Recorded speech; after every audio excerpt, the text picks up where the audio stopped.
Osiris.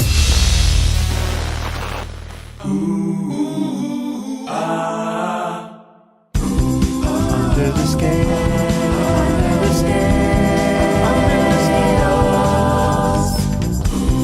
Under the scale, under the scale, under the scales. I am in New York City with the rest of the Phish Nation. I've made it through 9 shows now of the 13, and I'm having an unbelievably good time.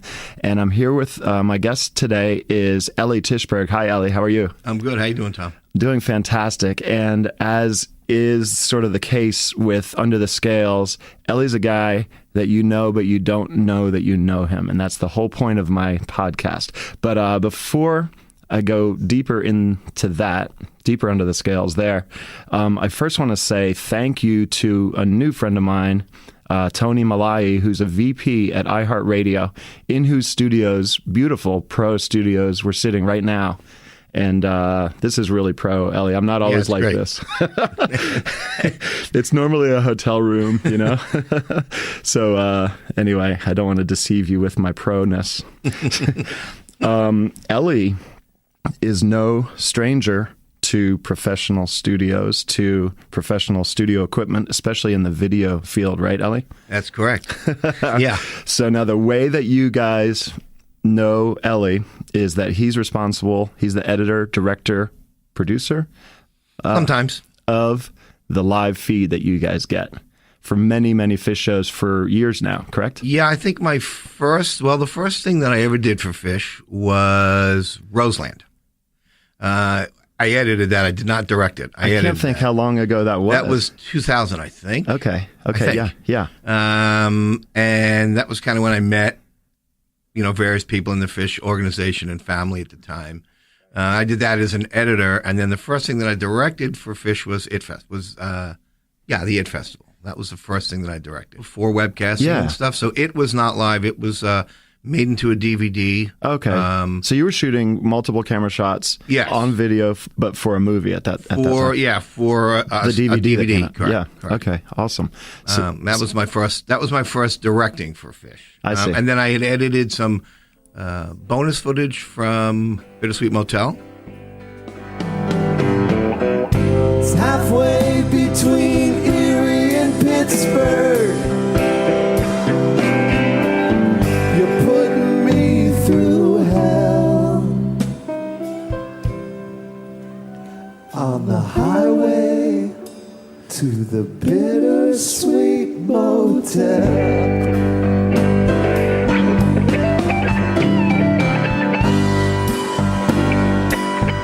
After the Roseland stuff, I guess they liked what they saw with Roseland, so that kind of worked out.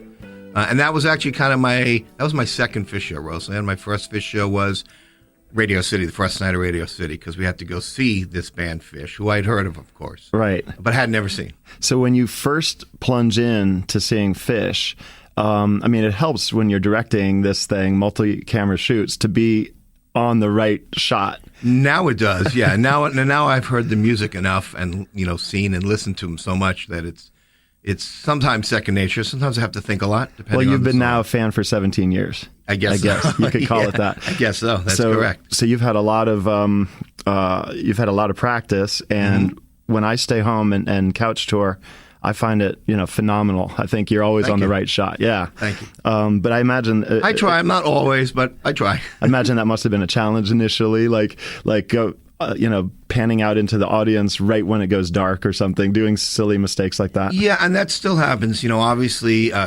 Chris does his thing, and I usually know kind of about when he's going to do something, but sometimes I don't.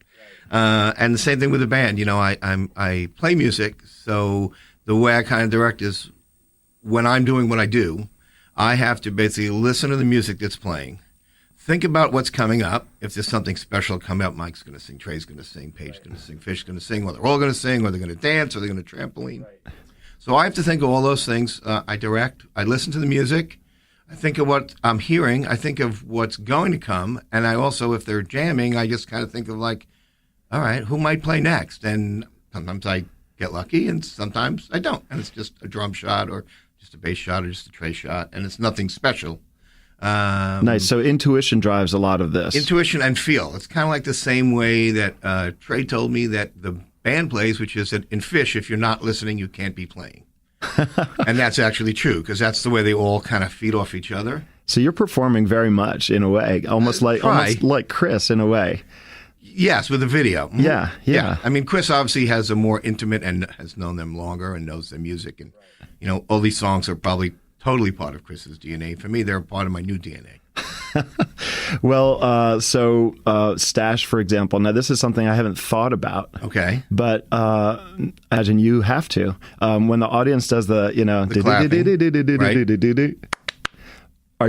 is that like a cool shot I will get, usually, or is it dark? It's dark. That's part of the problem. So I will usually take it, and usually what I will do is I'll take it from, I have a front of house camera, which is kind of right by Chris and Gary, soundboard and lighting board. And so I'll usually take that. So at least there's light on the stage, and if you don't see people in the audience, you at least see kind of hands in the air. You'll see the silhouette of that. Yeah, you'll see a little bit of silhouette. And plus, you hear it. And we kind of all know, if you're watching and you listen to Phish, you know it's coming. So that's usually as close as I can get. Because if I take it, and I have tried, if I take it from another camera, it's just black. It's amazing. Couch Tour has now created like such high def video and such beautiful sound. I imagine that MSG must have like really fast internet that's required for you guys to pump this stuff out. Is that right? Yes. MSG, is also because we're in Manhattan. So MSG is never, ever a problem in terms of that. So I guess that was going to be my question, and you kind of implied by your answer that you might have had problems? No, we actually have never. I don't think we've ever done. Obviously, you know, it's computers, it's technology. Sometimes things just don't work the way you want, both my side, you know, on every side. Sometimes people at home aren't, maybe it's their own service provider isn't working. Sometimes it's the webcast itself, but we pretty much have, I think, from what I know, we pretty much have a pretty good track record. Like occasionally for me, a camera will go down, something will happen with the camera, something will happen with one of our tape decks, and we try and fix it while the show's going on. But there are certain things we won't touch while the show's going on because it could be, you know, kind of a domino thing. We touch one thing, we disconnected something else, and now three things aren't working. Exactly. So, it's kind of funny. I was watching that happen when Trey kind of tried to, I think he was about to do the dance for Guelah. Right. And he kind of pulled on his guitar cord, which normally he knows where it is, and he's got a very good sense of that. Yeah. First time I think I've seen him pull something over. Fortunately, I think it was just a stand that didn't have anything in it. I never really stand that tall. She tilted my frame. She watched me fall. This is the work of Guelah Papyrus, stranded for a moment on the ocean of Osiris, absorbing all she can for every member of her clan. This is the work of Guelah Papyrus, stranded for a moment on the ocean of Osiris, absorbing all she can for every member of her clan. Yeah, I noticed that too, and I was kind of like, "What's going on? This is like his cable wrapped around his leg." Yeah. I didn't know what happened, but you're right. I don't seem to remember ever seeing that before. Yeah, he's always kind of, you know, it's just there when you're a guitarist and you're wired. It's just you're used to it being there. Yeah, it's there. Yeah. Do you play guitar? I do play guitar. Yes. For those of you, since this is an audio podcast, don't know that Eli possibly gets compared to looking like Jerry Garcia now and then. Yes, he does. Quite a bit, right? Yes, I do. And it's now to go fully under the scales. Since I've described what you look like, I want to also describe a little bit, and possibly you would be better suited to doing this, but your work environment and what's actually going on during a show. So here's my layman's take. Okay. Backstage, directly, if you were to go behind the band, underground into the oval ring that exists back behind, the stuff that you can see in the room, is a big, huge working environment where there can be trucks and pallets and stuff from other shows and all kinds of stuff. In there, you've forged an office for yourself. Correct. And we're not always in that same location. Oh. Sometimes we're in a room. Sometimes we're in a hallway. In Dayton, we're in a hallway around a corner. So half of us are on one side of the corner, half of us are on the other side. Just it kind of depends on where we can fit. At MSG, it's nice, and it's nice because of that. There's that big room. A lot of our cases are too large to fit through a normal doorway. Actually, one case in particular. So a lot of times they'll be like, "Well, we have this room, but you guys can't fit in there. So we just do it wherever. We've been on the stage, upstage right side of the stage a bunch of times. On stage? Yeah, on stage, indoors, outdoors. At Dick's, we're in a tent on the ground, sort of in the corner of the stage. Okay. Continue along this vein. If you are to walk back there and look at Eli during a show, his back is to you because he is facing 9 to 12 screens. I am facing, well, it's one big screen cut up into 12 parts, but really there's 5 more parts underneath it that I don't know if you've seen, but there are smaller little monitors because we can't fit it all on. And they have names on them. They have names on them, named either after the camera position or the guy or the person who's operating it. The person or himself. Occasionally woman who's operating it. Okay, awesome. Yeah. So now you, in your headphones, are in touch, and over your microphone, are in touch with all those people. Correct. At any moment you can, and do you give them a nice warning like, hey, we're about to go to you, or you don't? I try. I basically what happens is, like I said, I was saying before, I listen to the music, what they're playing. I try to anticipate what's coming up. If it's a composed part of a song, it's obviously a little easier. Though sometimes, especially this week, the composed parts of songs have taken on a little life of their own, which is kind of interesting. Yeah. It's fine though. To me, I just keep following along. I try and kind of watch things. If I know things are coming, I'll watch. Like if I know Page is going to do something, I'll kind of watch. I have a camera that points at his fingers. So I'll kind of watch, and I can see when he's just going to reach for something. And if I know that part of the song, let's say he's going to do like a little glissando up and down the piano, I'll just cut to it. I see. Or same thing with Phish when he's playing. I'll just kind of watch when he's going to come in and try and anticipate when he's going to come in. Same thing with Trey. Same thing with Mike. I try and keep it kind of moving the way they kind of keep trading stuff. So I listen to what's happening. I watch the screens, and I talk nonstop for an hour and a half, or however long the set is. Really? What kind of stuff? Maybe we can listen to some of that. Yeah, I actually have been recording some of the stuff, so I'll pull out some stuff for you. Some of it is, unfortunately, me humming along, which I always apologize to the crew that they have to listen to me hum, because it doesn't really sound like humming because I'm in the middle of 12 things. Right. But sometimes when it's a composed part of a song that I know, I can hum along in my head, but sometimes if I hum along out loud like I would in my car, I know exactly what's going to happen when. So sometimes it just happens and I hum, or, I try and sing. I don't really sing. So it's your way of working, and too bad for... Sometimes. I try not to. 3 nights ago, it was particularly bad, and I apologize. But in general, I try and keep control. That's the tape I want. That's the one I want. Yeah. So that's the tape you probably won't get. Okay. Okay, so what you're going to hear now is what the camera guys hear in their headphones during a show. And it's Chalkdust Torture, and it's me calling the show that I call and making cuts as I call the show. And so if you were watching this along with the video, you would see my cuts reflected along with the video. Enjoy. Ready, 4. Ready, 3. 3. Canada. Ready, 2. 2. On the wrath that you didn't quite mask. I'm getting it clearly. Ready, 1. Alternate paths, so mixed in with the signal you're sending. 1. Ready, 12. 12. Ready, 3. 3. 5, stay wide. And reverse if you can, Conway, otherwise from 7. Ready, 2. Go. 2. Go. Ready, 3. Stay wide. And 5, stay wide. Ready, 3. Ready, 3. Ready, 2. Ready, 2. Ready, 1.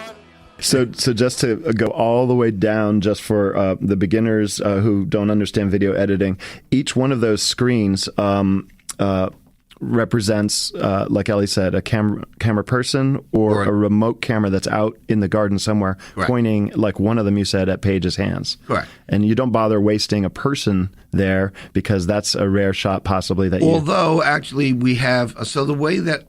This is sort of a strange thing to do on the radio with no pictures. Right. Like one picture would solve all this really easily. Oh, I see. But basically what it is we have cameras. I have... At the garden, it's a little different because I use a little more hardware. But at the garden, I have 5 manned cameras. Okay. So I have a guy who's handheld who's on the stage. And he roams around, and he, in general, stays on the Page's side. But he can get me Mike, he can get me Page, he can get me Phish, he can get me everybody. And he can go kind of behind Page if Page plays one of his other keyboards. He'll go behind Trey.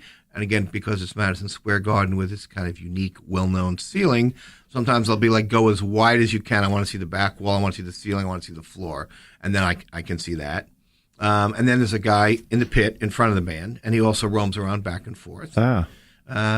And there's someone at front of house, pretty much straight on. And someone in front of house line, but all the way on the side of the floor. And then there's someone at the garden. I add a camera that's way up high in the back. I call it the slash cam. Yeah. I think it's in the 200s. It's kind of near the old hot dog stand. That's what we used to call that camera. I found it. And is that a manned camera? That's a manned camera. And that might be the only other cameraman I think I know, a guy named Jackson. Is that Jackson? Okay, Correct, yeah. Right. That's cool. So at any time, Ellie finds a shot and presses a button, and then that Correct. becomes what we, the audience, what you see. Correct. And what I usually do is I'll kind of be like, either they're searching out shots, and most of them have done this a lot, so they kind of know the music or what's coming up. But what I do is I'll be like, ready camera 4 and ready 4. That's what I do. Oh, okay. And usually I'll go ready 4, and sometimes I'm waiting because I'm waiting for a shot to finish or a musical phrase to finish. So I'll be like, ready 4, and it's a couple of seconds. I'll be like, either I'll count them back in or I'll just go, and 4. Like I'll give them the and, so that gives them a second to know I'm coming to. Got it.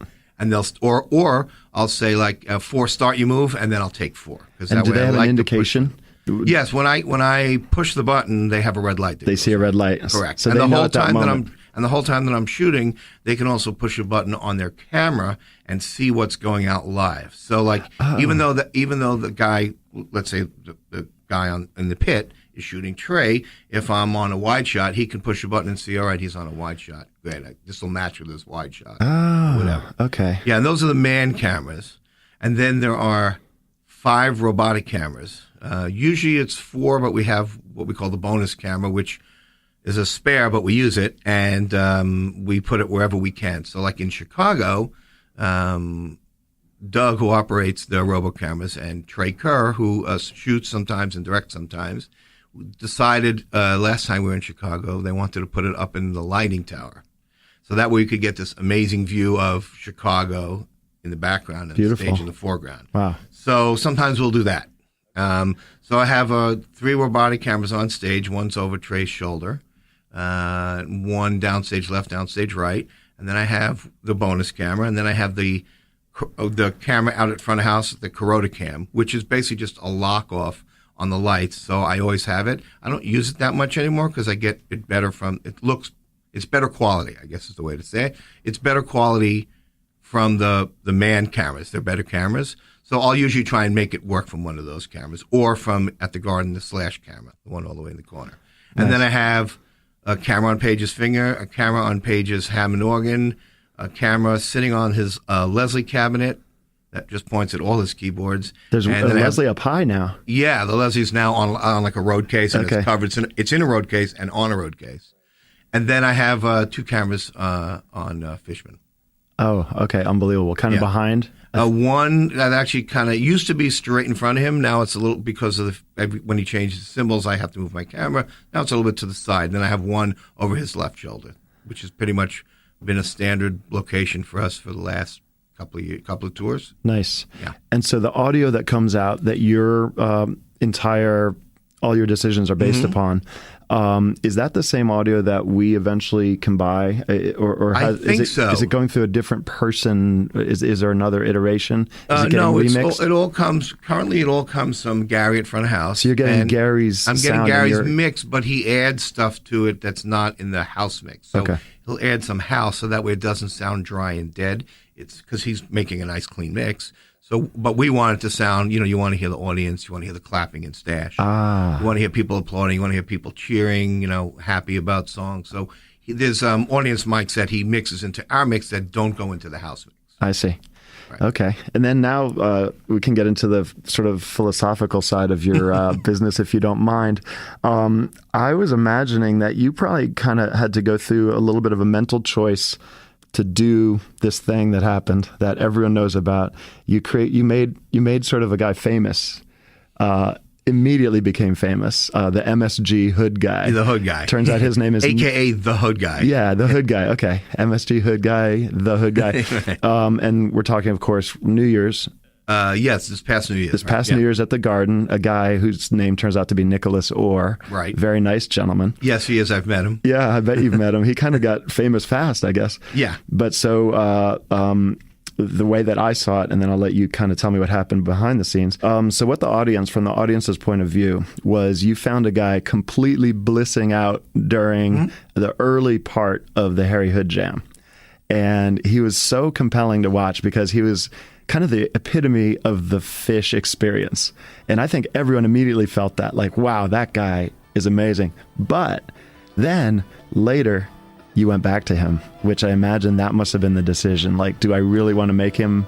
Like, what goes through your head? Because, I just have to finish. Okay. Exactly what happened was the peak, the climax of the jam. You went back to him, and he had his hands in the air, his head back, and it was an amazing, perfect capture of that moment.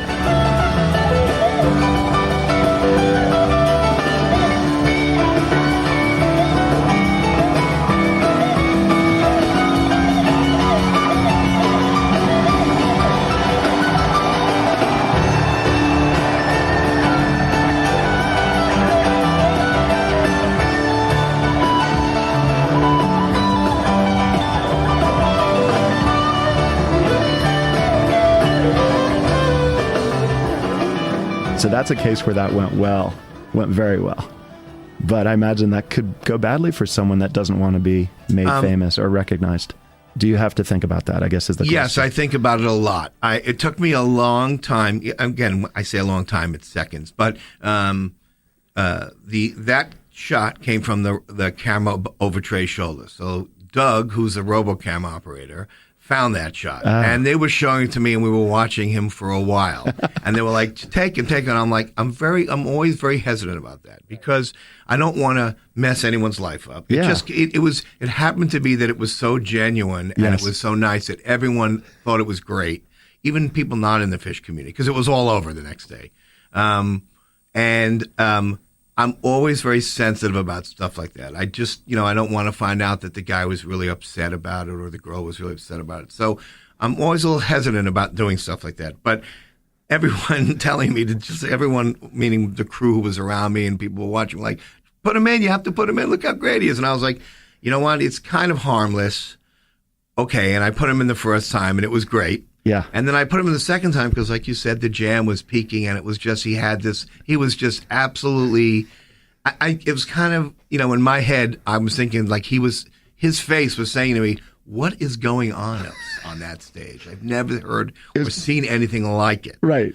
And kind of like, so, how do you do that? Yeah, it's like, amazing. Wow. He was just absolutely floored by what was happening. Beautiful. And it worked out, thankfully, well. I don't truthfully think that any of our, I'll call them memes, but any of the people who we put on have ever really been treated harshly, but I'm always really sensitive about that. He got memed out big time. He got memed out, and he loved it, actually, good. because so the next day, Trey Kerr, who's on my crew, he sometimes shoots in the pit, sometimes directs if I'm not there, otherwise does engineering stuff, went to the water wheel party, and he was standing there with the other guy who we had done, I can't remember where it was, I think it was in Georgia. We'd done like a week before, and he also became a tour meme. And Trey took a picture with both of them and came and showed it to me. He showed me the picture. I'm like, okay, who are those guys? And he's like, you don't recognize them? I'm like, no, I don't know. Who are they? And he was like, it's the guy from last night and the guy from, whatever, a week ago. They know each other. They did know each other. Actually, I think they knew each other even beforehand. Oh, that's amazing. And Trey said to the guy, oh, we're sorry. We're sorry if we ruined your life. And he was like, no. It's great. I love it. People are coming over. They want to take pictures of me. He was really happy. So I'm happy that worked out that way. He made a medal out of girls that way or something. Exactly. Yeah, I'm happy that it worked out the way. Like I say, I'm always very hesitant about stuff like that. Like usually when I do crowd shots, it's groups of people, never that much single stuff. But he was just so enthralled and in awe that it was, and like I say, it was genuine. So now that came about, does that kind of happen on a nightly basis, or are you pretty much focused on the band and not really pulling people out of the audience? No, we shoot a lot of audience. I had a conversation, I think it was in Santa Barbara. Trey, I was on the stage adjusting something, and it was right before sound check, and Trey and Phish were talking or playing, and Trey said to me, "Hey, do you shoot audience?" And I'm like, "I do," but he goes, and he started telling about someone he had seen in the audience last night, and Phish chimed in, and I was like, "All right, we'll shoot more audience." So we shoot a little more audience. We shoot a little more audience, both wide and also occasionally close, like that shot. We very much, I'll call it my Phish directing technique, has evolved over the years and always continues to evolve, both in terms of where I sometimes put cameras and in how I shoot and do things. For instance, everyone always wants more Corota. That's used to be what I always would get, more Corota, more Corota, more Corota. Wow. Okay. People don't ask for that. Big shots, right? They like the big wide shot. Okay. Yeah. So, I had started doing that a few years ago anyway. I don't really get that anymore. I mean, I occasionally get it, but never in person. However, on this tour, because of Chris's rig, Crazy new light rig. yeah, it's so I get caught up in watching the things, and I want to cut, but I'm like, let me just wait for this to finish because it looks so amazing. So I think now there's even more Corota than there was before. I believe it. Yeah. But in general, my answer to the more Corota was, if you want more Corota, come to a show, stand in the front of the house, and that's your more Corota. Like, That's your cynical answer to that. yes, one. that's kind of my cynical answer. My New York sarcastic answer. Yeah. Although, like you said, now the light rig is doing things that we haven't ever seen light rigs do before. Correct. So now it's a novelty, and you'll And it's hard, like I say, it's hard for me to get out of it because I'm just like, well, I know there's a guitar thing coming up, but I've shot the song 72 times, and I've always do the guitar thing. All right, I'm going to hold on the lights for a little bit. That's kind of what happens. And, it's very much kind of like the band. It's very much like an in-the-moment thing. I just kind of listen and feel, and I try and make it. I'm not always successful, but I try and make it so that it's relatively seamless, like as if you were not watching TV. If you're watching what I do, if you're watching the cuts that I make, then I'm doing something wrong. It should just kind of flow as when you like press a song. when you press a button to go from one to the other, does it fade? It's like an automatic It can either thing? cut or fade. So if I just push the button, it cuts. And then I have like a little fader handle next to me. And so if I want to do a dissolve, which I do sometimes during jams or depending on the song, I pull it. I can either push a button and tell it take 30 frames, 1 second to make the move, but I never ever do that. I always do it manually because I can feel it better. And when you watch me direct, you see me call the show. That's me going ready, camera 2, take camera 2, 3, Yes. give me a wide shot, 4, give me a close up, 4, whatever. And you also watch me do all that, listen to the music, and push the button. A lot of shows that I do, there's someone called a technical director, and I basically talk and say, ready for, take 4, or ready for 4, and he actually physically pushes the button. Oh, okay. So, or I'll say dissolve from 4 to 3, nice slow dissolve, and usually there are people who know music, so I don't even have to tell them how long. They just do it, and it's perfect. That's awesome. Yeah. So thanks so much for kind of illuminating, what goes on and how you get these amazing pictures out to us, this amazing video out to us, because it's made Couch Tour even more legit. I mean, people are happy watching a guy hold a phone up in Periscope, Right. They kind of want to hear it and see what the band's doing. But now Couch Tour is just unbelievably hi-fi. The more people that do it, I guess the cost goes down, it seems. The high quality is getting less in cost, almost not worth it to watch the Periscope guy anymore. But there's some decision obviously made in the Phish camp which shows to do and which not to. Right, and I have nothing to do with that. Right. I show up where they tell me to show up, and I go home when they tell. In Right. other words, I had hoped we were going to do the Baker's Dozen shows, all of them, but it wasn't necessarily a lock, as it were. Until they decide. Sometimes it's driven by the show itself, where it is, or we often don't do the first show of the tour. We did once, but in general, we don't usually do the first shows of the tour. Let the band get warmed up a little? Yeah, and the same thing. It's kind of like I shot a bunch of shows with Trey's band, with Tab this year. Oh, yeah. And the first show, which was in the Capitol Theater in Portchester, was great. It was beautiful, yeah. Right, but it just the band as they play and get better and better, and just the shows just get better and better. Then I did a show in Atlanta, which was better, and then I did Red Rock, which was better. Right. And so a lot of the webcasts are, I guess, dependent on that. Some are dependent on location, bandwidth, etc. It just kind of depends on the shows. I see. Yeah. Someone else is up there is making those decisions, and whether it happens or not. I come execute. Okay, gotcha. Well, you executed well for one. I mean, I was there live, so I didn't see your feed of it. But the people who stayed home for last Halloween got an incredible show from you. And now this brings up to me so many questions. How did you get Ziggy Stardust right? Because you don't know the arrangement and who's going to take what solo and who's going to sing even. How do you do that? Ziggy Stardust, for me, is a pretty special album. It's an album that I've kind of had in my DNA, in my head forever. Me too. And when I started actually playing music with other people in bands, those were some of the earliest songs I played, Ziggy and Suffragette City. Nice. So that album, once I heard they were doing that album, which in general, I would almost prefer to be a fan and be surprised. But obviously I need to know things so that I can do my job. So when I found that out and it was confirmed for me, I just started listening to the album again. I listen to the album all the time, but I listen to it again. And what I did is I take notes. So normally when I do a show, meaning not Phish, normally when I do a show with music, I'll have someone who does what's called a breakdown. And basically they break the whole song down, all the lyrics.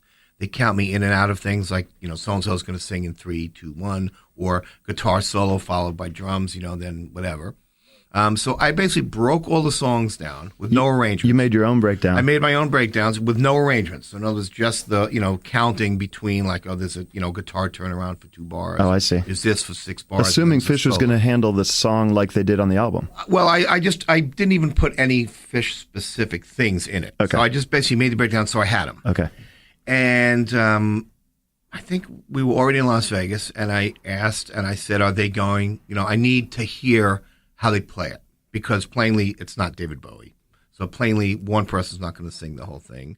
I need to know who's going to sing what, when, otherwise I won't be there.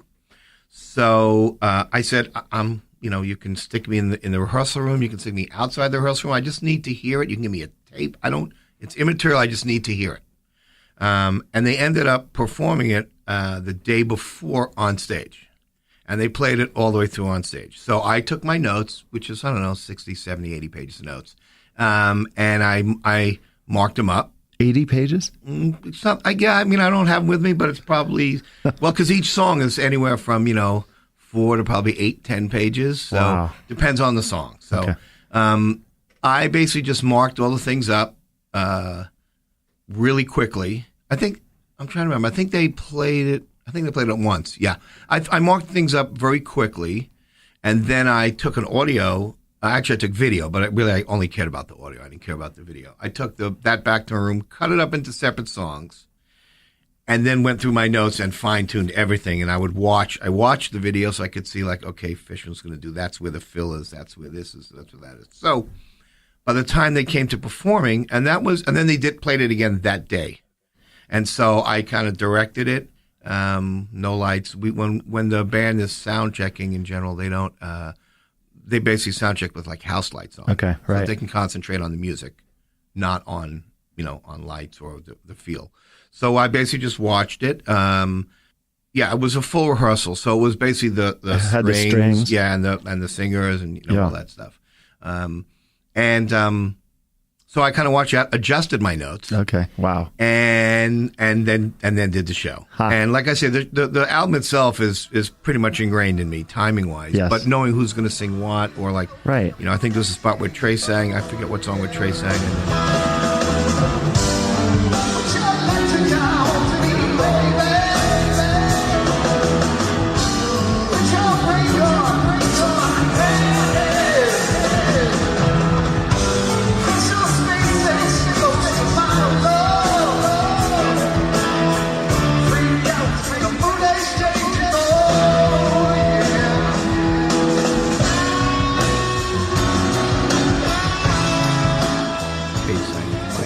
Phish sang. So I needed to know so that way I could be there. Kind of like in Possum, when Trey sings, and then Paige sings, and then Mike sings, and then the whole place. And they all sing. Yeah. So the first time around, that's how it's lit, and the second time it's just lit with flashing lights. So I just do it as a wide shot. So especially in something like Ziggy Stardust, you really want to see the right things at the right time, and so that's my trick to how I did it. So basically, I directed the show with my iPad on a little stand and attached to my switcher in front of me, and I would just, I have a whole long method when I do these things. I can string all the PDF documents together so it's one big document, and I have one of those little pens, and I write on it in red who's going to do what when, and I just, as the song's on, I just kind of slide it up, see what's coming, and stop if there's anything complicated, do that section, keep sliding it up, all that while I'm directing. That's amazing. And that's how the Bowie thing came out that way. Well, compliments to you, because I have some incredibly picky, I guess I should say, friends who are home and said it was phenomenal. Like, absolutely amazing. Thank you. And, Thank you, friends. This kind of reminds me of a quote that Trey, I think, stole from Oprah, which is, "There's no such thing as luck. Luck is opportunity meets preparation." I would say 80 notes of preparation, 80 pages of notes of preparation, plus 2 full dress rehearsals and additional notes, that qualifies. Yeah, I mean, there was no way you left that to luck. No, I did not, and nor did I want to. Obviously, the year before, when they did the Haunted House, yes, that was totally different because there was no music. I never heard that album before. Right. I didn't grow up with that anyone album. in that audience. Well, people did. I think people after the fact, people are like, "Oh, I grew up with that album," But that we did rehearsal the day before. But really, all we heard was kind of like the first song and the last song. I knew what was going to happen with the house, and like when we do things like the New Year's, gags and stuff like that, whoever's dealing with all that stagecraft stuff, they're usually calling a show of their own the way I call a show. So they're calling all their cues, like ready to do this, ready to do that, do it. So they pop a door open? I put them on my channel. Either I put them into my, if it's a compatible electronically headset, I put them into my ear. Okay. The guys don't hear them, I just hear them because it would drive them crazy. And if it's not, I've actually one year, I can't remember where it was, I wore 2 sets of headsets, one on my right ear, one on my left ear. Or I do it through a walkie-talkie, and I just hold the walkie-talkie up to me. Oh, my God. Listen. Wow. But I do make notes, but again, things like the Haunted House stuff, pretty much my only notes were when the house was supposed to open and the fuse thing. Okay. And the doorway, the crypt. There was a door with a very creaky door. Yeah. Yeah. Very creaky hinge. Yeah. Yeah. That's awesome. So I mean, the preparation is a large part of what I do in general when I do music with Phish, because they're, sometimes they go out and don't know necessarily exactly what they're going to play. They have a rough idea what they're going to play, but not necessarily exactly. So I just kind of roll with it. Yeah. Well, improv is in Phish's DNA. That is Phish, yeah. And you, when you have to, can draw from improv as well. Which I try, yeah. Yeah, that's awesome. Where else might we know your work from? Other bands? Did you do the Grateful Dead? I actually did direct the 5 GD50 shows. Wow. The Santa Clara and the 3 in Chicago. Now that had a ton of wide shots showing the entire stage. Yes, because part of when we were in Chicago, I had a cable camera, which is what they use into football games. It follows, the camera that goes around the cables. Yes. It's a very tough thing to put anywhere, but because we're in a stadium where they do football, all the points are already there for it because they use them there.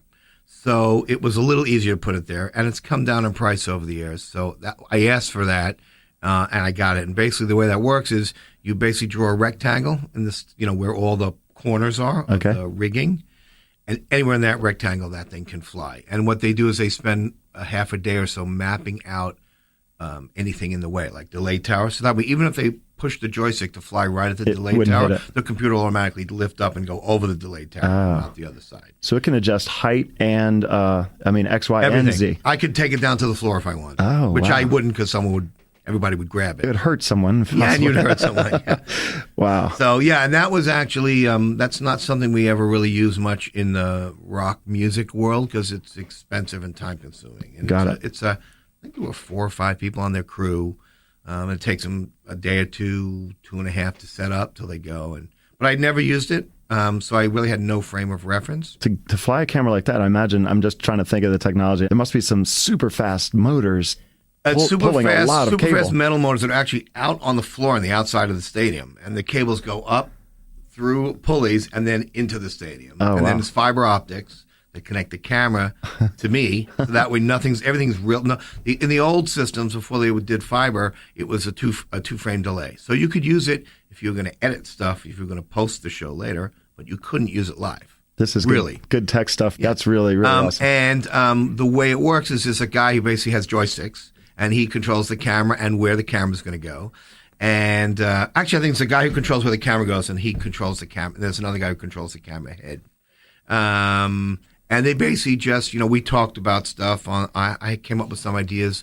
I thought I knew how it worked. I was close, but not quite right. Of some ideas of things to do. And I said that to them, and they were like, yeah, we could do totally. And I said, and please feel free to show me some stuff that you think of, because I've never used one of these. And they were like, okay. Nice. So that was the big change for you at that show, was that you had that cool new technology. That was one of the big changes. The biggest changes that I've been seeing the Grateful Dead since 1975. So for me, that was a very special show for me to be involved in right. on many levels. Yes. All of us. And it was it was great, and I had a blimp, and I had the Skycam and a pile of other cameras. I think it was 18 cameras, of which I think 14 or 16 were manned, meaning were people. Whereas on Phish, I have about 4 to 5 manned cameras, and the rest are robotic. I had no robotic cameras on the Grateful Dead. I had a jib. It was all people. It was all people, or locked off cameras, like a camera on Mickey, a camera on Billy, like that. But everything in the pit, like the pit, I had 2 cameras in the pit. I had 2 cameras on stage, with restrictions about where they couldn't go, which is fine. Well, I hope you can enjoy all this amazing music that you're seeing, even though you're working. It sounds like you kind of can. I do. It's sometimes after a show, someone will say, that was an amazing whatever. I'll be like, oh, they played that? Well, that happens to me, even though I'm right there. I try obviously I'm working, and it's a great job. It's a lot of fun. I enjoy it, obviously. But I try to make time to enjoy what I'm doing. When, like, I can enjoy a Phish show, like they'll play something crazy, or some really dark jam or whatever, and I'll be like, wow, like, and then I'll go back to the show and do my thing. Right. So I do get to appreciate it. Of course, being, as you said, backstage at Madison Square Garden, I don't get to experience what you get to experience, which is being in the audience, in the middle of the people, lights over your head, people screaming all around you. Right. That's what I miss. So when I can, if I'm on the road and I'm not directing or between shows, or Phish is playing, in the old days when Phish would play locally and we wouldn't be shooting them, I'd always go to shows. Then you go out. Okay. Yeah, I'd always go to shows. That's great. Well, Trey said the same thing to me once. He said, Tom, I'll never get to go to a Phish show. Correct. He'll never get to see what it looks like. He sees what it looks like from his view, but right. It's not the same as being in the middle of the pile of people, right. Which is amazing. And he's working. He's working. Anyway, Ellie, thanks so much. Please enjoy more shows. We don't want you locked in the back caverns. I want you to have some fun at these amazing things that you're going to. It's so cool that that it's a great job, and awesome. Thank you for a peek into your world. You're very welcome. Really appreciate it. Okay, 2 last questions, Ellie. One is, how many shows have you seen? Actually, at the end of Baker's Dozen, it will be 199 shows. That's including about 170 or so that I directed. The rest are shows, obviously, I've gone to and seen from various places in the arena. Great. And then my final question isn't really a question. You wanted to acknowledge some people. The only other thing I would like to add is that I could not do the job I do without my entire video crew. We really are a team, and the end result is what you guys get to see when you watch a webcast. So thanks to all the guys on my video crew for doing what you do. Awesome. Thanks again, Eli Tishberg, for an illuminating journey into live Phish video production. Eli is certainly a true expert there, and it's been an honor to get to know him over the years. Lastly, my podcast will be going into its new every other Monday schedule from now on, starting with a Monday, September 4th episode. I said October in my last podcast, but I meant September. Anyway, we'll give the new schedule a try for the foreseeable future and see how it works. See you at Dick's.